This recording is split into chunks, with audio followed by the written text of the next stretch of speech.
Listo, pues buenas tardes, compañeros y médico veterinario zootecnista.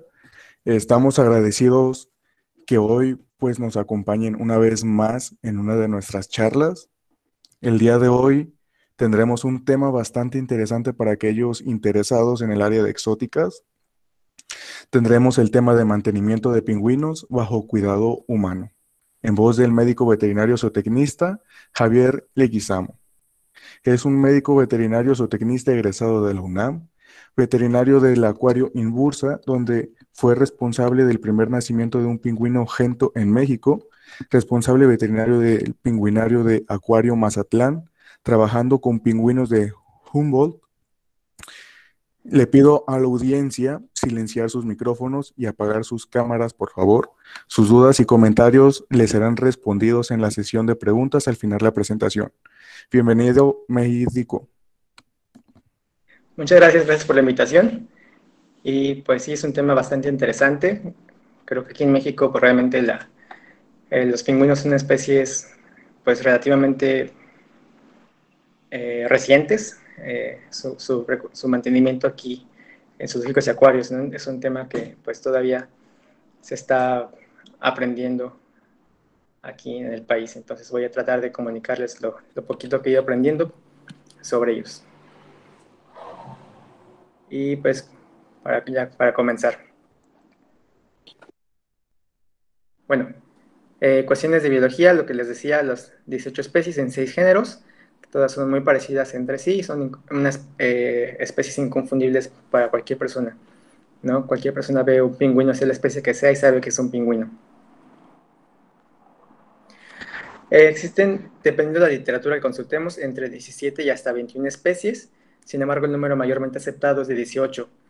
Y bueno, pues estas son las especies. Aquí arriba tenemos al género Picocelis, son los pingüinos de cola de pincel, al Eudiptula, que es el pingüino azul. Acá abajo tenemos los pingüinos esfeniscus, que son pingüinos de climas cálidos, los pingüinos aptenodites, que son los pingüinos mayores. Aquí tenemos la mayor cantidad que son del género Eudiptes, perdón, que son los pingüinos crestados, y finalmente el pingüino Megadiptes, que es el pingüino de ojo amarillo, la especie considerada más primitiva.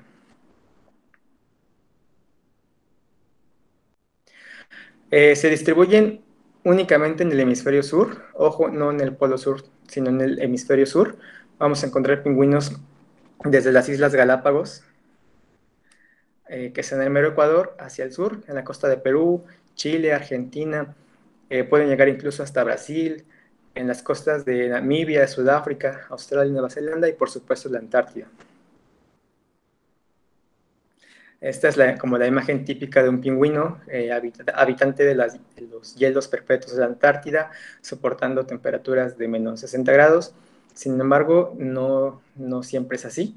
De las 18 especies, únicamente 6 se encuentran cerca o en lugares antárticos. Y de estas 6, únicamente estas 2, que es el pingüino Adelia y el pingüino emperador, son habitantes de las tierras antárticas meramente, ¿no? Ellos son las únicas dos especies que cumplen todo su ciclo de vida en la Antártida. El resto de especies son habitantes temporales nada más. Y el resto de especies van a habitar otro tipo de ecosistemas, como pueden ser llanuras costeras, en este caso en la Patagonia, que son pingüinos rey, aguas un poco más cálidas en el Ecuador, que el pingüino de las Galápagos, playas cerca de ciudades grandes, como el caso del pingüino azul, que puede habitar cerca de Sydney, en Australia, costas bastante cálidas, como son los pingüinos africanos, y en el caso de los pingüinos de Nueva Zelanda, que serían habitantes incluso de bosques húmedos.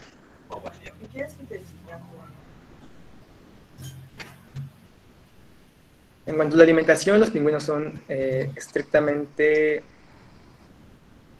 a alimentarse estrictamente de organismos marinos, ya sea peces o invertebrados, tanto artrópodos como moluscos, principalmente krill. En el caso de especies subantárticas se van a alimentar en gran parte de krill, también de moluscos como pueden ser calamares o pulpos, Y para otras especies, la alimentación base va a ser pescados como los peces linterna, estos de aquí, y también anchovetas como las especies que están más arriba, que son estas, ¿no? Entonces, van a alimentarse únicamente de organismos marinos. Al rato no vas a poder poner ni la bota. ¿Se escucha bien? ¿Se ve bien? Sí. Ok. Leche. En cuanto a depredadores, los más conocidos son tiburones, orcas, algunas especies como la foca leopardo de aquí, ¿verdad? Como la foca leopardo de aquí. Los depredadores van a ser, en el caso de los págalos, acá los albatros gigantes son depredadores principalmente de especies antárticas y subantárticas que se van a alimentar de pingüinos enfermos, crías, huevos, no carroñeros. Daniel, ¿puedes apagar tu micrófono? Gracias. Y en el caso también de especies que son más no tan australes como los pingüinos azules, se pueden ser depredados por águilas marinas y otras especies pueden ser depredadas por zorros o por algunos otros depredadores terrestres, ¿no? Ya sean nativos o exóticos, que es otro de sus riesgos, los depredadores introducidos, como podrían ser zorros, gatos o perros. La reproducción creo que es uno de los temas siempre más llamativos.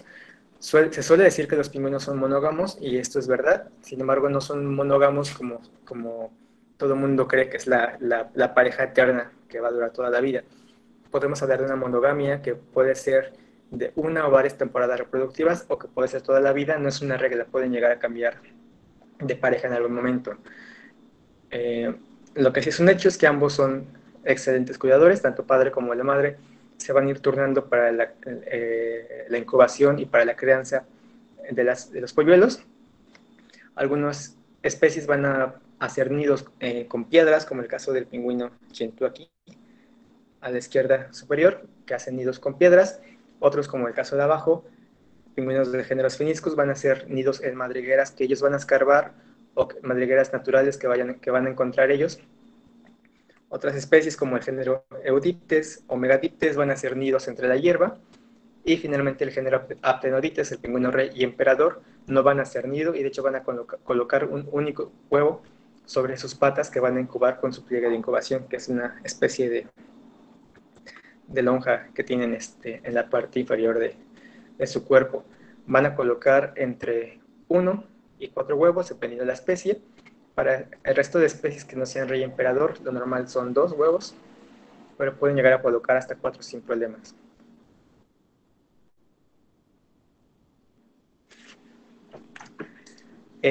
También otro aspecto curioso de su reproducción es que una vez que las crías alcanzan cierto tamaño, en que ya un solo padre no se da abasto para alimentarlo, y en el que ambos padres tienen que ir a sus viajes de alimentación, los dejan solos, formando los crachas o guarderías, en que ya ejemplares que son capaces de regular su temperatura por sí mismos se van a mantener juntos en grandes números para mantenerse cálidos y protegidos ante posibles depredadores. Aquí tenemos en la imagen superior izquierda un grupo de ejemplares juveniles de pingüino de Adelia siendo defendidos por un macho hacia un ejemplar de albatros gigante, que es un depredador común de ellos, ¿no? Esto, bajo cuidado humano, no se ha visto tanto, puede ser porque no se reproducen a esta cantidad de números, pero en vida libre es algo frecuente y se me hace bastante interesante cómo se juntan todos y que los padres son capaces de reconocer a sus crías y las crías de los padres mediante el sonido de sus llamados. Se puede haber cientos, miles de crías que son iguales todas y son capaces de reconocer a sus padres y los padres al pollo.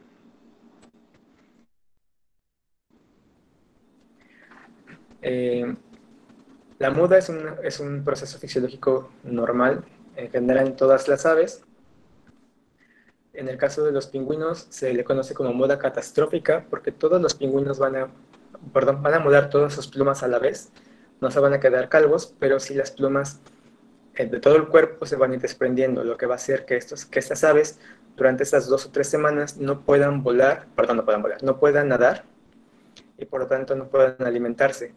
Entonces, previo a esto, a este periodo, van a consumir gran cantidad de alimentos para mantener sus reservas corporales, para poder soportar 2 o 3 semanas sin alimentarse. Si vemos aquí la imagen de los pingüinos emperador, tenemos el de la derecha, que está bastante gordito, y esto es porque suben muchísimo de peso para poder soportar estas 2 o 3 semanas. Aquí este pingüino de ojo amarillo ya está casi terminando su muda, ya nada más se le ven algunos restos de plumas viejas en la cabeza, y el pingüino Humboldt de abajo, pues está con su chaleco de plumas viejas, está cayendo. Es un proceso completamente normal. Sin embargo, bajo cuidado humano hay que tener en cuenta que es muy demandante fisiológicamente y los animales se estresan mucho, ¿no? Es un proceso durante el cual se tiene que tener mucho cuidado para evitar estreses innecesarios que puedan desencadenar algún problema de salud. Se debe evitar hacer manejos sociales de movimiento de ejemplares, introducciones o salidas de ejemplares, traslados a otros lugares, porque es un periodo en el que algunas enfermedades que ya veremos más adelante pueden ser muy frecuentes. Y como dato curioso, el nombre de los pingüinos actuales, lo que conocemos como pingüino, se origina de estas aves, que es una especie extinta ya en tiempos modernos, llamada alca gigante, que los europeos lo conocían como penguin, del galés cabeza blanca. Cuando los europeos llegan a los mares del sur y conocen a los pingüinos que nosotros conocemos, pues pensaron que era lo mismo y les llamaron también penguin, ¿no? De ahí pingüino. Finalmente, pues ya con estudios pues ya más recientes se dieron cuenta que estas aves no están relacionadas con los pingüinos. Ellos son álcidos, al igual que los frailecillos, por ejemplo, y a pesar del parecido físico, no están relacionados cercanamente, ¿no? Es un caso de evolución convergente. Aves que cumplen, bueno, animales que cumplen papeles ecológicos muy similares, pero que no están relacionados entre sí.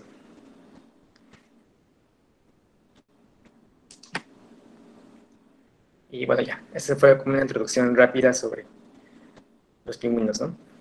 En cuanto al alojamiento, es sumamente importante. Son animales muy adaptados a su hábitat, a la vida en el mar o a hábitats muy drásticos en algunos casos. Entonces, el alojamiento es lo más importante para mantenerlos sanos y pues bien, bajo cuidado humano. Y como todo va a ser según la especie, la temperatura y humedad son cuestiones muy, muy importantes a tener en cuenta, dependiendo de la especie que tengamos. Si son especies antárticas o subantárticas, por ejemplo, yo he trabajado con especies subantárticas como el barbijo y el papúa, necesitan una temperatura fría entre menos 4.5 hasta 7 grados, que eso para un pingüino emperador o adelia ya son temperaturas bastante altas, que son especies ya meramente antárticas, ¿no? Allá en Guadalajara, en el zoológico, tienen pingüino adelia, que son pues, de climas más fríos que el barbijo o el papúa. Y a diferencia de estos, el pingüino de Humboldt, que es con el que trabajo actualmente, son pingüinos que soportan más temperaturas altas que temperaturas bajas. Ellos pueden mantenerse incluso al aire libre y pueden estar 26.5, incluso más de 30 grados, siempre y cuando la temperatura del agua esté más fresca, ¿no? Eso es sumamente importante también. La temperatura del agua siempre debe ser fresca, deben ser aguas frías para mantenerse bien, para si les da calor el ambiente externo, se pueden refrescar en el agua. También en vida libre, aunque sean especies de climas cálidos como las africanas o las sudamericanas, necesitan de agua fría, de las corrientes de agua fría, para poder tener suficiente alimento y estar en una temperatura confortable. Realmente aquí en México solamente hay 4 especies de pingüinos bajo cuidado humano, que es el pingüino adelia, barbijo, papúa o gentú y el Humboldt. Son las únicas especies en México. Y en el resto del mundo, sobre todo en Estados Unidos y en Europa, y también en Japón, Son estas especies que están aquí en la tabla las que se representan bajo cuidado humano. Hay especies como el pingüino de ojo amarillo o el pingüino de Galápagos que realmente no están presentes en colecciones zoológicas y únicamente son como pacientes en centros de rescate y rehabilitación de fauna. No son animales que se adapten bien al cautiverio a largo plazo.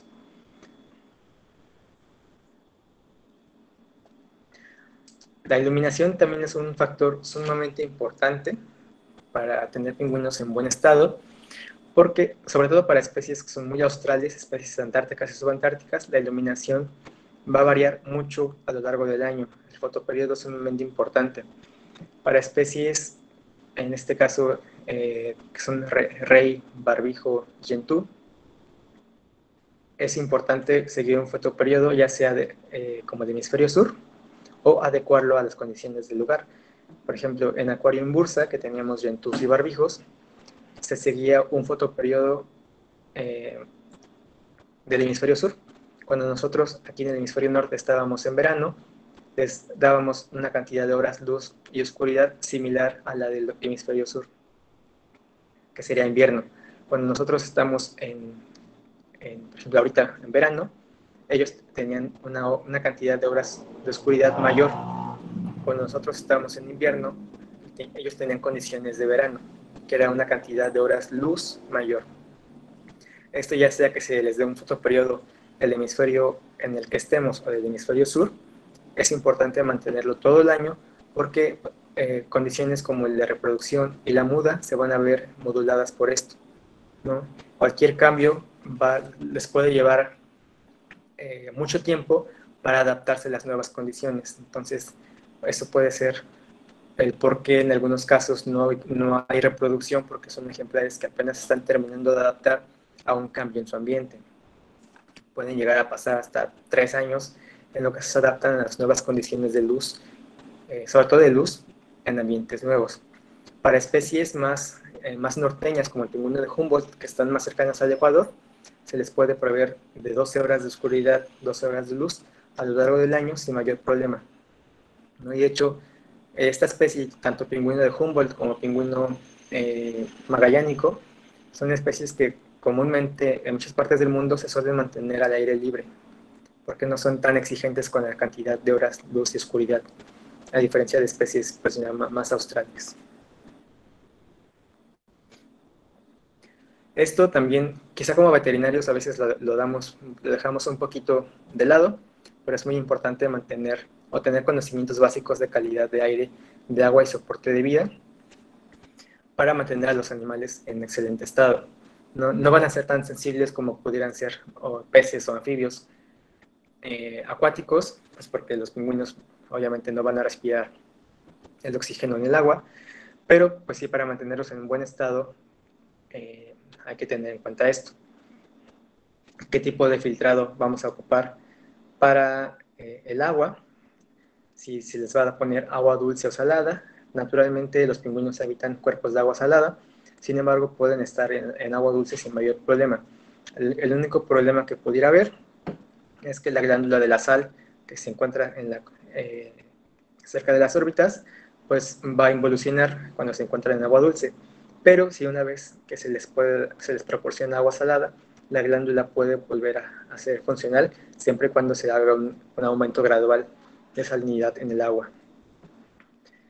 Entonces esas son las condiciones como mínimas necesarias para mantener el agua en buen estado, que es el amonio en menos de 0.10 miligramos por litro, una salinidad de 20 a 30, un pH de 8 a 8.3, que es la salinidad como promedio del agua de mar. El URP se refiere a si se le está inyectando ozono al agua para mantenerla libre de patógenos. En general pueden soportar hasta 600 milivolts de URP, a diferencia de, por ejemplo, peces o tiburones que no soportan cantidades mayores a 200 o 300 milivolts de URP. También se recomienda hacer cultivos frecuentes de coliformes. Los pingüinos son aves, en general todas las aves, pero los pingüinos son conocidos por hacer cada paso que dan, entonces hay que hacer un conteo de coliformes para estar seguros de que el sistema de filtrado es el adecuado, que no vaya a haber un crecimiento exacerbado de estos en el agua que nos pueden causar problemas de salud, ¿no?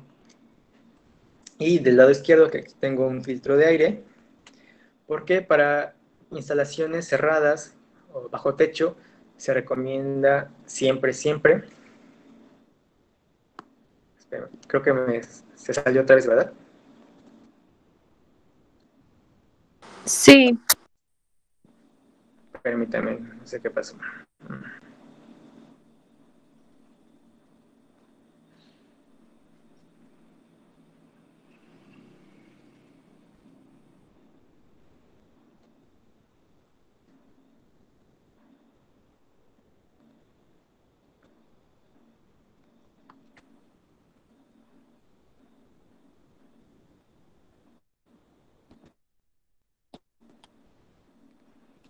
¿Ya se ve?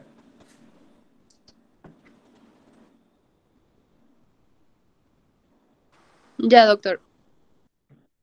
Ya, gracias. Una disculpa. Y de este caso, del lado izquierdo, tengo un filtro de aire. Les comentaba que para instalaciones bajo techo se recomienda siempre, siempre, siempre colocar filtros de aire menores a 3 micras, porque uno de los principales patógenos para pingüinos es el Aspergillus.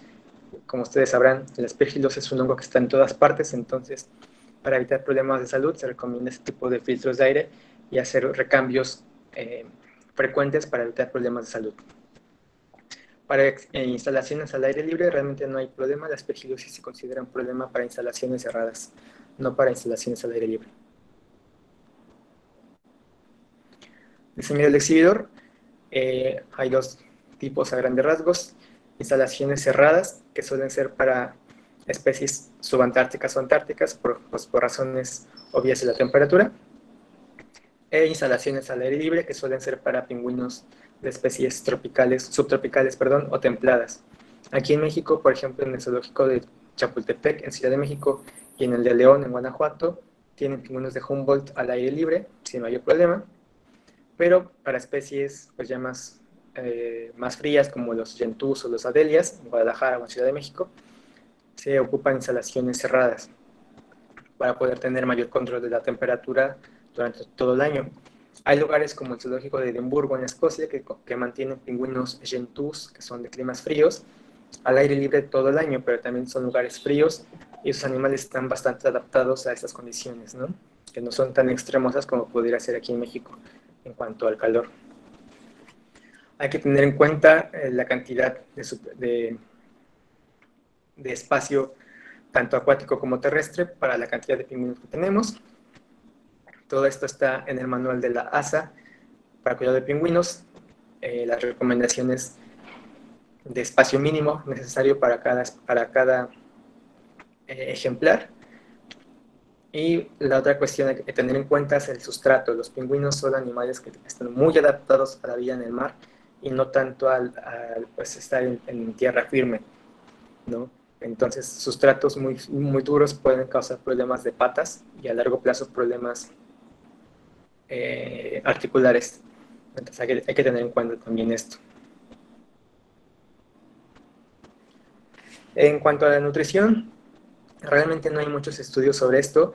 Lo que se hace y lo que menciona el manual de la ASA y otros documentos zoológicos son extrapolaciones de datos de requerimientos de aves domésticas y de gatos, ¿no? Que es como, pues, ¿por qué de gatos? Que ni siquiera son aves, pero es lo que se sabe. Hasta el momento se sabe que funciona. Sus requerimientos de proteínas y de grasas son bastante altos. Son aves que en vida libre consumen pescados muy grasosos para mantener reservas energéticas que los mantienen cálidos en donde viven, ¿no? Aunque sean aves de climas cálidos, están en el agua fría, en el agua se pierde más calor que en aire, entonces necesitan tener reservas energéticas constantes para evitar problemas por la temperatura. También lo que se sabe es que son bastante resistentes a la vitamina A diferencia de otras especies de aves que pueden ser sensibles a la vitaminosis. Ellos son bastante resistentes porque su dieta basada en pescados normalmente ya es alta en vitamina A. Y aquí hago especial énfasis en la vitamina E y en la tiamina, que es lo que sí se han hecho estudios de sus requerimientos, porque la alimentación base de esos animales bajo cuidado humano, los pescados y otros mariscos, suelen ser deficientes en estos. ¿Por qué? Porque la congelación a la que se ven, eh, tratados el pescado, el krill, lo que sea, hace que de manera natural las tiaminasas actúen sobre la tiamina y que la vitamina E se degrade. Entonces es importante siempre, siempre complementar o suplementar estos nutrientes en las dietas para esos animales. Bueno, en general para cualquier ave o mamífero o reptil marino que se alimente con pescado congelado, descongelado, es importante proveerles vitamina E y tiamina de manera extra para mantenerlos en buen estado. Las dietas bajo cuidado humano se basan principalmente en pescados. Se busca que sean pescados obtenidos de fuentes sustentables. Usualmente la base en casi todo el mundo es de arenque, que es este pescado grande. Capelin, arenque y capelin son como la base en muchos lugares. Alimento que también se da para delfines, para lobos marinos. En el caso de los pingüinos en acuario en bursa, por ejemplo, la alimentación se basa en estos, en arenque y en capelin y en krill. Actualmente con los pingüinos que trabajo, los pingüinos Humboldt aquí en Mazatlán, se les da una dieta basada en anchoveta, que es un pescado muy similar a lo que ellos comen en vida libre, que es otro tipo de anchoveta del mismo género, y sin mayor problema, ¿no? También en el caso de los pingüinos Yentús y barbijo de Imbursa, les dan, cuando estaba yo con ellos, comenzamos a probar con calamar, ya se les daba mejillón, con el krill, y funciona bastante bien, les gusta y como enriquecimiento ambiental o algo extra funciona bastante bien. Y aparte se les suele dar también como un complemento a la dieta, aceite de krill o aceite de pescado para darles un pequeño extra de ácidos grasos que pudieran ser deficientes en el pescado que se les da. Dependiendo de la especie, van a consumir entre el 2 y el 3% del peso corporal para especies grandes como el pingüino rey o el emperador, y para el resto de especies van a consumir entre el 10 y el 14% del peso corporal, que se podrían ver pesados, pero realmente un pingüino gentoo como este de la imagen puede pesar entre 5 y 6 kilos, y ya un pingüino rey puede pasar de los 11, y un pingüino emperador, que son ya muy grandes, pues, sí pueden pasar fácilmente de los 40 kilos. Pero para especies como el pingüino de Humboldt, que pesa, el pingüino de Humboldt, que no son muy grandes, pesan entre 3 y 4 kilos y consumen entre 450 y 500 gramos de pescado al día, ¿no? No es tanto alimento. Bueno, aquí está la imagen de las dietas que se dan. La de la izquierda es el alimento que se da a los pingüinos de acuario en bursa, que es krill, capelin y arenque. De ese lado es el alimento que damos a los pingüinos de Humboldt aquí en Mazatlán. Es anchoveta, que en la boca tiene una cápsula con aceite de pescado para darle un complemento.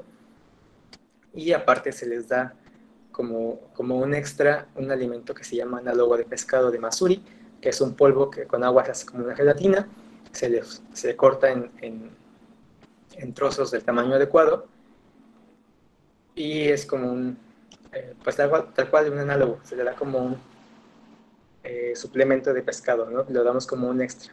Y aparte damos como complemento de vitaminas, suplemento de vitaminas, el Masuri, que está diseñado pues específicamente para aves marinas, que es una pequeña tableta que se mete en el pescado o en el análogo, y el pingüino se lo come sin mayor problema, sin saber que se lo está comiendo.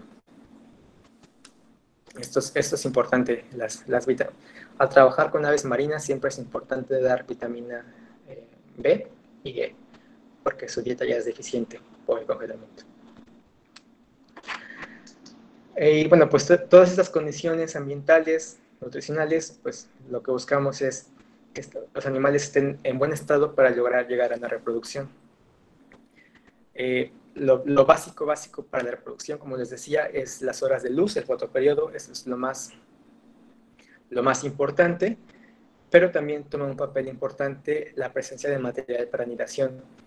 En el caso de los pingüinos de acuario en bursa, como estuvieron como 3 años sin mostrar ningún interés reproductivo, y de repente, pues, lo que hicimos fue quitar el material de anidación, y justo antes de comenzar la temporada reproductiva, que en este caso para ellos comienza entre septiembre y octubre, ya casi, fue proveerles el material de anidación, las piedras. En este caso, esta especie anida con piedras, y funcionó bastante bien. Fue el primer año que ellos empezaron a colocar sus nidos de manera voluntaria, y eso es un estímulo bastante fuerte para la actividad reproductiva, las horas de luz y el tener a su disposición material para anidación. Entonces van a formar sus nidos, van a colocar entre 2 y 3 huevos. En este caso, la mayoría de las parejas colocó 2 huevos. La incubación dura entre 30 a 35 días, menos de 40 días. Y pues van a hacer el polluelo después de esta incubación.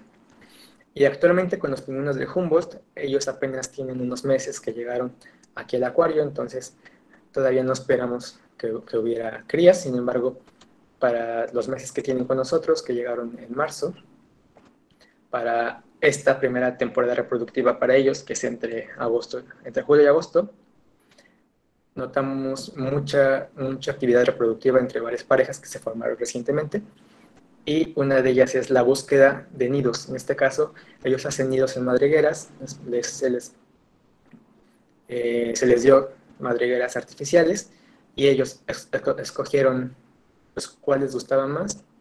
En este caso es una pareja formada por Pipo y Mandy. Ellos eligieron esta madriguera y todo el día se la pasan ahí, entonces pues lo vemos como una buena señal de que se están adaptando bastante bien para poder formar su nido y posteriormente tener crías, ¿no? Cuestiones básicas veterinarias. Tienen algunas características anatómicas distintivas, a diferencia del resto de aves. Las alas están modificadas en aletas, son articulaciones muy rígidas, no van a poder tener las alas como por ejemplo un pollo, que las tienen cerca del cuerpo, y sus articulaciones son bastante rígidas porque las aletas son como sus remos bajo el agua, ¿no? Entonces necesitan tener mucha fuerza para no dañarse al estar buceando. La tráquea se bifurca en diferente nivel, entonces esto hay que tenerlo en cuenta cuando se va a hacer una intubación, para evitar hacer una intubación de un solo bronquio. Carecen de buche, tienen plumas cortas y muy densas, son muy impermeables. En verdad, sus plumas están altamente especializadas para la vida en el mar. Si se necesita hacer un procedimiento quirúrgico, se recomienda incluso mejor hacer un rasurado más que una depilación, para evitar dañar la piel, porque son mucha cantidad de plumas por superficie. Los huesos no son neumáticos, son más densos. ¿Por qué? Porque en el resto de las aves voladoras, los huesos neumáticos... Ay, perdón, otra vez pasó esto.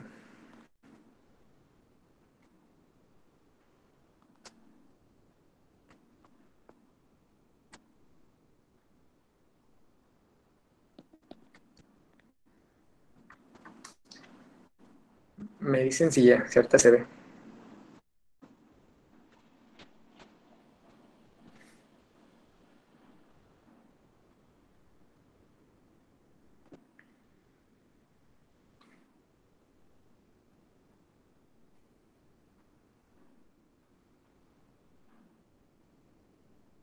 ¿Ya se ve? Ya se ve. Ah, perfecto, gracias. Disculpa, no sé qué está pasando. En cuanto a los huesos, huesos no neumáticos. En el caso de las aves voladoras, los huesos neumáticos hacen que sean ligeras para poder permitir el vuelo. En el caso de los pingüinos, los huesos no neumáticos permiten que sean más densos y por lo tanto tengan más peso para poder funcionar como un lastre al momento de bucear. Si fueran más ligeros, no podrían sumergirse tan fácilmente al momento de bucear, ¿no? Entonces son aves muy bien adaptadas a la vida en el mar. Pueden pasar meses completos en el mar sin tocar tierra. Tienen mecanismos de termorregulación bien desarrollados en aletas y pies. Esto hace que sea contrario a otras especies de aves, que por ejemplo, con un canario, cuando se hace una contención o un manejo anestésico, el riesgo es de que entren en hipotermia. Con los pingüinos es al contrario, el riesgo es de que se entren en hipertermia, porque tienen mecanismos de termorregulación muy desarrollados. Entonces, en el caso de manejos anestésicos o contenciones largas, se recomienda tener ya sean bolsas de hielo, de agua fría, toallas frías, para poder poner en patas unas aletas y evitar que el pingüino entre en hipertermia. Una membrana nitrante transparente, adaptada pues, para que el pingüino pueda estar viendo bajo el agua y el agua salada no dañe el globo ocular. Glándulas de la sal en la región orbital, que es lo que les decía hace un momento, permite que se excrete el exceso de sodio en el agua que van a consumir. Ellos pueden estar toda su vida sin tomar agua dulce tal cual y únicamente van a excretar el exceso de sodio del agua salada que consuman en el mar. Y también tienen muchos receptores de presión, varioreceptores alrededor del pico y en la cara. Esto es importante a tener en cuenta porque cuando se hacen manejos anestésicos, igual con mascarillas, para inducir, se puede activar el reflejo de apnea, como si estuvieran buceando, que aumenta la presión ambiental y entran en apnea. Entonces hay que tener en cuenta esto. Métodos de identificación va a depender del lugar de la instalación donde se mantengan y también pues de la preferencia del lugar. En el caso de los pingüinos de acuario en bolsa se usa un brazalete en un aleta, con un código de colores para poder saber quién es quién, porque los pingüinos son muy similares entre sí, ¿no? Entonces, tienen diferencias muy pequeñas, por ejemplo, en el caso de las plumitas blancas en la cara, pero no son muy notorias. Entonces, en este caso se prefería hacer un brazalete para poder mantenerlos bien identificados. Actualmente con los pingüinos con los que trabajo, los Humboldt, tienen un patrón de lunares muy diferente uno de otro en el pecho y en la cara. Entonces, en este caso, la identificación es por el patrón de lunares, que muda tras muda se va a mantener, no van a cambiar después de algún tiempo, o sea, van a ser los mismos siempre. Y pues para estar seguros siempre con todos estos ejemplares que se mantienen zoológicos y en acuarios, se va a colocar un microchip. Aquí tenemos una radiografía donde se ve el microchip. Y esos son intramusculares y se suele colocar en la parte craneal de los músculos pectorales. Y así no hay pierde de que no, este no es, ¿no? Que se parece a tal, no. Aquí ya no hay pierde de que sabes que ese es fulanito, y si fulanito se va a otro lugar, a otro zoológico, otro acuario, sigue siendo el mismo pingüino, porque ya sabes que ese microchip es único para ese pingüino. Medicina preventiva, esto lo hacemos basándonos en el condicionamiento operante, tanto en Imbursa como actualmente en Mazatlán. El condicionamiento operante nos ayuda bastante para que esas revisiones rutinarias sean lo más rápidas, lo más libres de estrés para el pingüino. Y lo básico es el pesaje semanal. Hacemos tanto en Imbursa como aquí en Mazatlán, se hace un pesado semanal, pues para ver que los animales no estén subiendo o si están bajando o se mantienen. Y en el caso de crías, lo recomendable es hacerlo lo más seguido posible. En este caso, con el polluelo de Gentoo se hacía un día sí y un día no.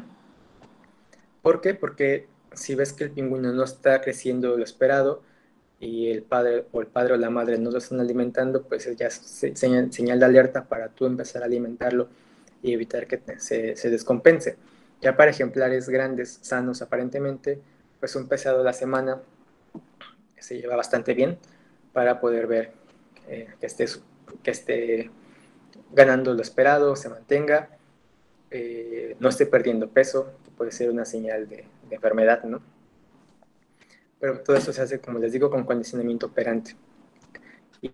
Y funciona bastante bien. O sea, los pingüinos son animales que responden bastante bien a este tipo de entrenamiento. Hay ejemplares que son más nerviosos que otros, pero en general funciona bastante bien. Otro tipo de revisión rutinaria es el podoscopio, que consiste básicamente en una caja de acrílico con un espejo por debajo, en el que se hace que el pingüino se suba para poder revisar la superficie plantar de las patas sin cargar al pingüino. Uno de los problemas más frecuentes de pingüinos bajo cuidado humano es la pododermatitis. Entonces, la revisión de patas rutinaria es muy importante para evitar esos problemas. Aunque ya una pododermatitis avanzada puede ser muy difícil y muy complicada de tratar, entonces siempre es mejor prevenirlo. Es un pingüino bárbico que respondía bastante bien al podoscopio. Y bueno, también las auscultaciones y palpaciones nos permiten tener un buen control de su salud. Aquí del lado izquierdo tenemos a dos de las entrenadoras de Imbursa revisando las patas de uno de los pingüinos. Y del lado derecho, como otro pingüino, permite la auscultación con el estetoscopio. En este caso, lo que se lograba era auscultar tanto corazón como pulmones y sacos aéreos, pues para ver que todo estuviera bien. Un problema frecuente con ellos es la aspergilosis, entonces una revisión rutinaria, al menos semanal o quincenal, para evitar llevarnos la sorpresa de algún ruido respiratorio o algo así, que ya podría ser más alerta. Y bueno, es lo mismo. La contención es muy importante hacerla lo mejor posible. Los pingüinos son animales que todo el mundo ve como, qué bonitos, qué tiernos y no sé nada. La verdad es que son animales muy fuertes que pueden hacerte daño fácilmente, tanto con el pico como con las aletas. Entonces es bien importante hacer una contención, una sujeción física cuando se requiere. Cuando no es posible con el condicionamiento operante hacerla bien, mantenerlos firmes. En el caso, por ejemplo, de los gentús como el de Kin medio,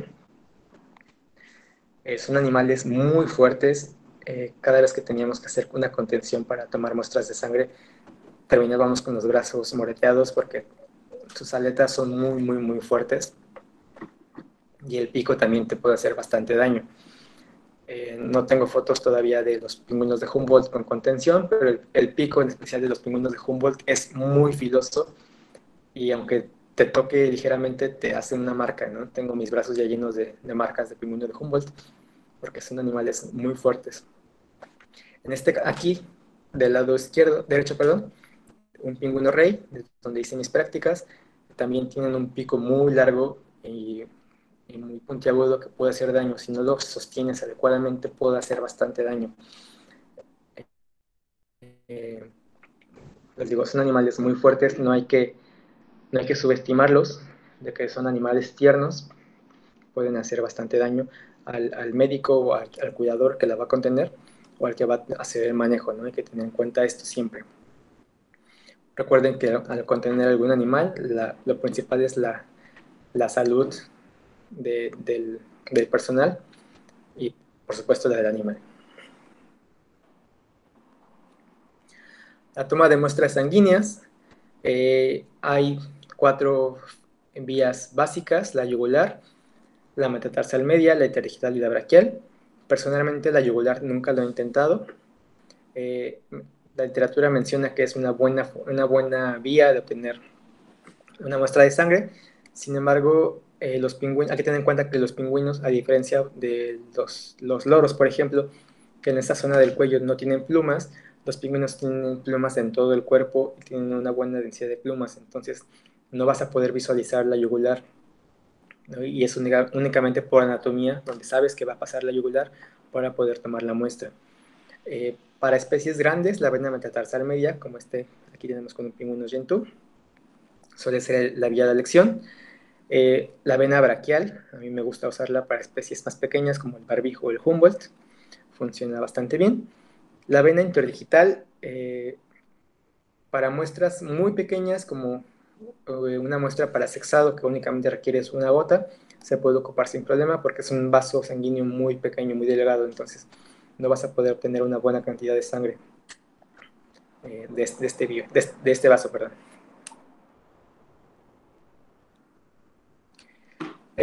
Principales enfermedades, la aspergilosis. Cualquier libro o fuente que hable sobre enfermedades en pingüinos te va a decir que la aspergilosis es la principal enfermedad, la principal causa de mortalidad, incluso de pingüinos bajo cuidado humano. Y pues a grandes rasgos la aspergilosis es frecuente en todas las aves son sensibles a esta enfermedad, sin embargo los pingüinos son de las especies más sensibles todavía. Entonces hay que tener mucho cuidado con esto. Lo que les decía hace un momento de instalaciones cerradas con filtros de aire es justamente por esto. Hay que evitar la entrada de material orgánica que pueda estar contaminada, hacer limpieza y desinfección de las instalaciones frecuentemente para evitar este tipo de contagios, de infecciones. Y también lo que les decía de evitar el estrés cuando son pingüinos en muda o en algún proceso de por sí estresante, se pueden enfermar, ¿no? Y de hecho hay autores que recomiendan hacer profilaxis con antimicóticos cuando se van a hacer movimientos de animales o algún otro procedimiento que pueda ser estresante. Ahí habría que ver qué tanto conviene o no, porque finalmente la profilaxis con con un fármaco antimicótico, antibiótico, pues finalmente quizá no sea lo más recomendable porque se pueden favorecer la formación de resistencias, ¿no? En general, la aspergilosis es un reto. Tiene signos poco específicos, el diagnóstico siempre es complicado. Usualmente se toman diferentes pruebas y se van viendo los resultados entre ellas para ver si se coincide. La prueba de oro para identificar aspergilosis es el cultivo, pero va a depender de dónde está localizado el aspergillus, el hongo, para poder obtener una buena muestra para hacer este cultivo. En este caso es una radiografía, se tomó de manera rutinaria para checar otra cosa articular, y pues vimos que tenía unos cambios medio raros en la densidad de los pulmones. Entonces en este caso, dado que aquí donde estamos no hay laboratorios que nos puedan hacer pruebas para diagnóstico de aspergilosis, pues se decidió comenzar con un tratamiento de itraconazol, que es el medicamento de elección para la aspergilosis, pero también la terbinafina funciona bastante bien, ya sea junto con itraconazol o de manera sola. Lo básico para la aspergilosis es la prevención, siempre va a ser la prevención.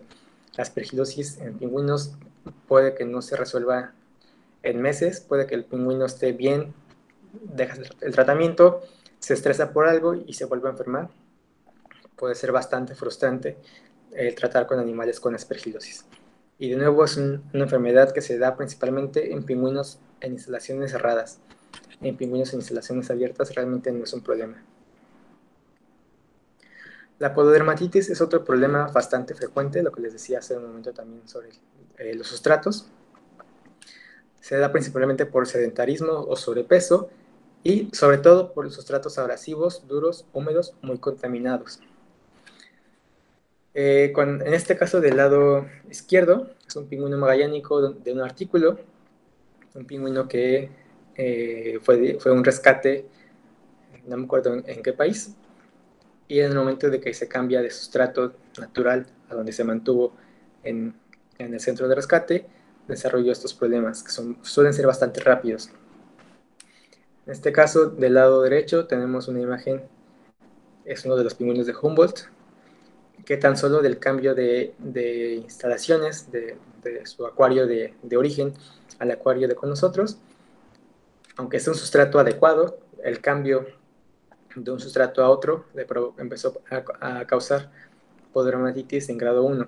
Entonces, pues con limpiezas y tratamiento tópico salió adelante y actualmente ya todos están bien, ya se terminaron de adaptar al sustrato nuevo. También lo mismo, la prevención es lo más importante para este tipo de problemas, que también el tratamiento para casos avanzados suele ser bastante frustrante y bastante tardado. La malaria, la literatura marca como la malaria como la tercera enfermedad más frecuente en pingüinos. Sin embargo, aquí en México no está reportada la malaria aviar, hasta donde tengo entendido. Se suele hablar, bueno, quizá esté subdiagnosticada, pero suele ser un problema para exhibidores exteriores porque es transmitida por mosquitos. Y suele ser también un problema frecuente para pingüinos de vida libre. En Nueva Zelanda, por ejemplo, tienen problemas frecuentes de malaria en sus pingüinos rescatados para rehabilitación.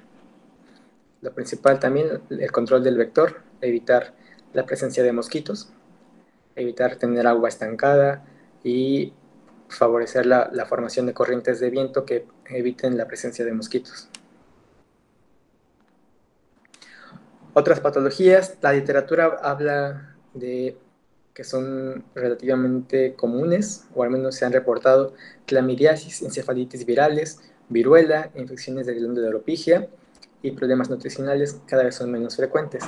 También habla, y esto es algo que yo he visto o he sabido de primera mano, la ingestión de cuerpos extraños suele ser bastante frecuente. Los pingüinos son animales muy curiosos y se van a tragar lo que se encuentren, si es brillante, si es algo que cae al agua, se lo van a tragar.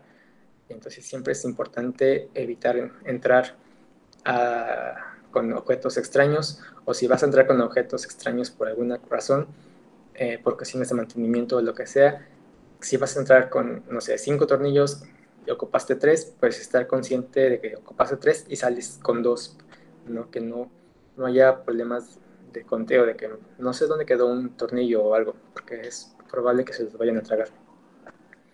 Y problemas articulares, también he visto esto en pingüinos, sobre todo pingüinos mayores a 10 años, he visto problemas frecuentes en articulaciones, problemas crónicos degenerativos, artrosis, sobre todo coxofemorales, en pingüinos mayores a 11, y como aquí tenemos un Humboldt mayor de 11 años que tiene un problema crónico degenerativo articular, y en el caso de Imbursa tienen dos pingüinos barbijos mayores de 19 años, que ya son mayores, sí, efectivamente, igual con el mismo problema, ¿no? Los pingüinos pueden llegar a vivir entre 15 y 25 años en vida libre, pero bajo cuidado humano pueden llegar a vivir casi 40 años, entonces la esperanza de vida aumenta drásticamente, pero por lo mismo los problemas asociados a la vejez también se pueden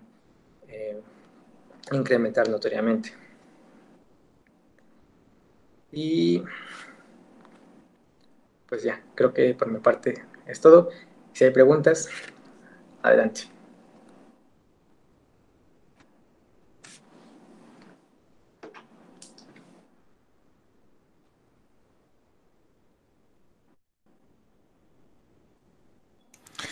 Sí, Alejandro Casillas. Hola, buenas tardes, Javier, ¿cómo has estado? Hola, buenas tardes, Alejandro. Muy bien, gracias. ¿Cuánto tiempo? Ya soportando el pinche calorón horrible de Mazatlán. Ay, sí, ya. Extraño el frío de la Ciudad de México. Qué horror, chale, pero bueno. Oye, yo tengo una duda ahorita que lo mencionaste a la hora de hacer los manejos. Una vez en un congreso mencionaron que los pingüinos presentan un sistema de doble tráquea. ¿Es lo que mencionabas, que se bifurcan a diferente nivel los bronquios? ¿O qué es esto de que el sistema de doble tráquea que dijo el ponente aquella vez? Sí, supongo que se refiere a eso. Se habla, aquí tengo, creo que, aquí, no sé si se alcanza a ver, que se nota como la bifurcación. Está Ajá. la tráquea contraída, pero se habla de que pueden estar los bronquios a diferente nivel.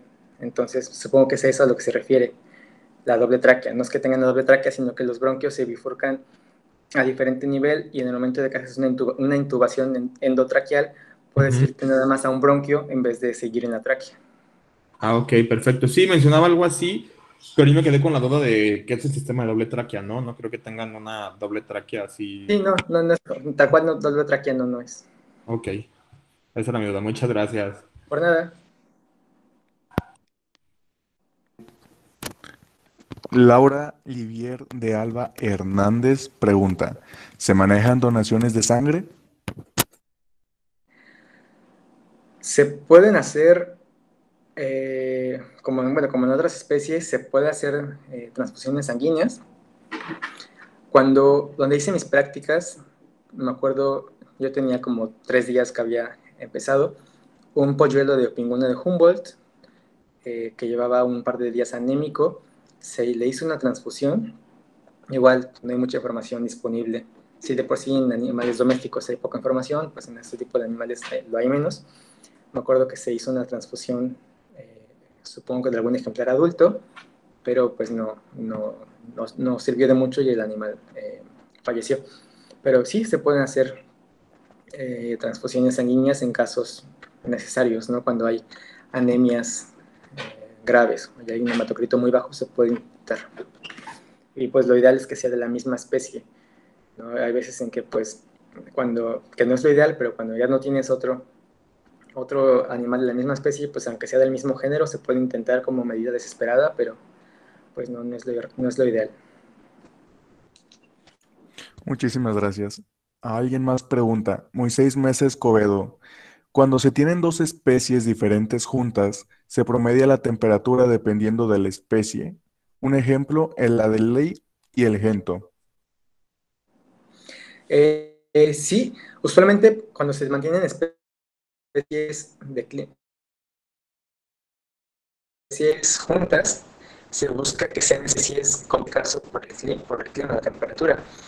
En el caso de los pingüinos Adélie y Gentoo, pueden compartir hábitat en vida libre, entonces se buscan temperaturas que sean cómodas para ambos, ¿no? Entonces, estas dos especies pueden estar a 0 grados o un poquito menos sin mayor problema. En el zoológico de Guadalajara tienen Gentús y Adélie sin mayor problema.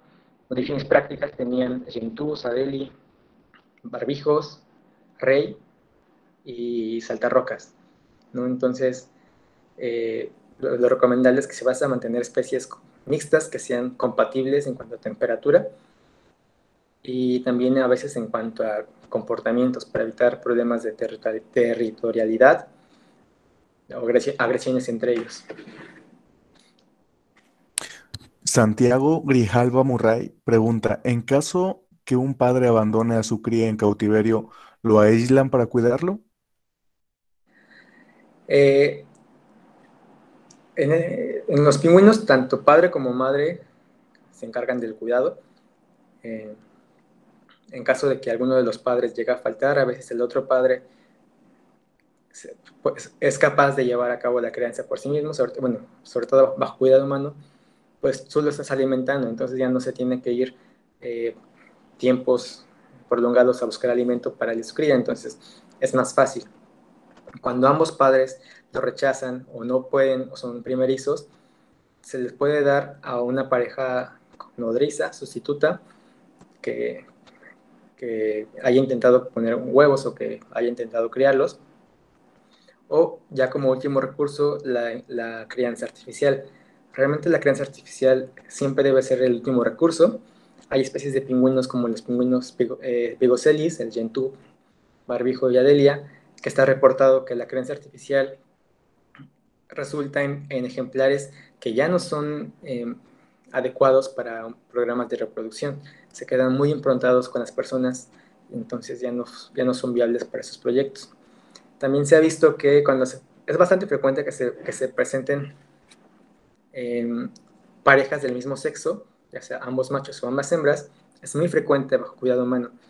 Se ha visto que estas parejas pueden ser muy buenos padres sustitutos para cuando hay puestas de más huevos o no son capaces de criar a todos. Han visto que funciona bastante bien para criar a estos huevos que no han sido queridos. Muy bien. Nayeli Jocelyn de la Cruz Romero nos pregunta, ¿qué aspectos de bioseguridad emplean para los cuidadores o qué es lo más recomendable? Por ejemplo, cuando he visitado el zoológico aquí en Guadalajara, lo único que he observado que llevan es en sí acaso las botas de hule, lo demás es como ropa un poco más para el tipo de clima o es más específica ese tipo de ropa que utilizan. Bueno, sí, la ropa para cubrirte es importante, sobre todo allá en Guadalajara que tienen especies antárticas, pero lo que se hace o lo que hemos hecho yo donde he trabajado es mantener ropa que sea exclusiva para esa área, ya sean las botas, chamarras, material, en este caso como material para buceo, para limpieza, que se mantenga únicamente en esta área y no salga de esa área, ¿no? Hay lugares donde se puede también tener contacto con aves, donde dicen mis prácticas, los encargados de los pingüinos también se encargaban de otras especies de aves, entonces al momento de pasar de un área a otra, se encargaban de desinfectar su calzado, su ropa, antes de cambiarse a la ropa exclusiva de los lugares, del lugar de pingüinos. Muchas gracias. También pregunta José Guadalupe Ortega González, ¿existen enfermedades genéticas en los pingüinos? Genéticas, supongo que sí, supongo que como en cualquier ser vivo puede haber enfermedades genéticas, sin embargo no está reportado hasta donde he leído. Eh, no hay muchos reportes, de hecho, incluso para enfermedades comunes no hay muchos reportes en pingüinos. Eh, y por ejemplo, para enfermedades que pueden tener una carga genética, como algunos tipos de cáncer, tampoco hay muchos reportes, ¿no? Entonces supongo que de que las hay, seguramente sí las hay, pero no hay no hay reportes sobre estas. Andrea Alejandra Cuevas Alana también pregunta, ¿cuál es la especie de pingüinos que uno se tiene que llevar extra cuidado? Predisposición a enfermedades. Pues yo creo que todas son muy similares. Eh, pues por lo que he visto con mis compañeros, con mis colegas que trabajan con pingüinos, creo que todas son muy similares. Entonces, el mismo cuidado para todos. Quizá yo pensaría que para pingüinos de climas más extremosos como los Adélie o los Emperador, habría que tener un poco más de precauciones, porque de manera normal en la Antártida no hay espérgilos, ¿no? Entonces, por eso se cree que es aparte de la aspergillosis, es una enfermedad que únicamente se presenta en pingüinos bajo cuidado humano, pingüinos cautivos. No se presenta, o al menos no se ha descrito, en pingüinos de vida libre, y en pingüinos de vida libre únicamente se ha reportado cuando son pingüinos que llegan a centros de rescate o rehabilitación. Entonces, supongo que para los pingüinos de climas más fríos habría que tener un poquito más de precaución, pero en forma general para todos. Viviana Marcela Segura Monroy nos comenta, excelente charla. ¿Cuáles son las patologías más frecuentes en neonatos en cautiverio? Gracias. Eh, en general, las patologías de neonatos en pingüinos suelen ser las mismas que en aves, que neonatos en cualquier otra ave, que haya problemas con el saco vitelino, que las patas estén, ahí se me fue el nombre, que estén extendidas, eh, también que el padre lo aplaste, ya no es patología, un accidente, pero en general es lo mismo, no hay patologías que sean como exclusivas o más frecuentes en ellos, sino son las mismas que podrían presentarse en otro tipo de aves. María del Rodríguez Avina pregunta, cuando enseñaste las fotos de auscultación, ¿los entrenan, enseñan para que se dejen? Sí, ese se llama condicionamiento operante, es un tipo de entrenamiento basado, en este caso, con refuerzo positivo. Primero se tiene que desensibilizar al ejemplar a la presencia de las personas y después a los objetos, después se le pide, eh, se le va indicando que se suba o que se mantenga quieto y se le da un premio cuando lo hace. En este caso el premio es el pescado. Están muy motivados por el alimento, entonces responden muy bien.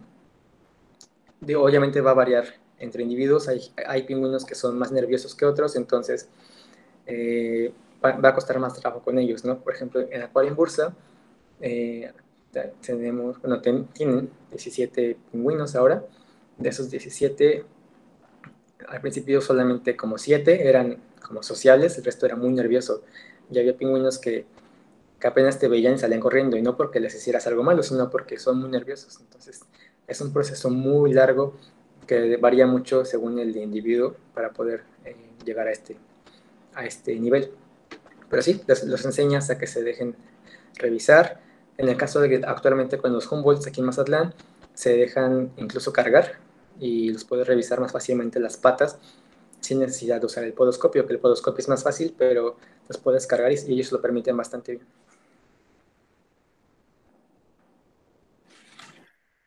Muchísimas gracias, médico.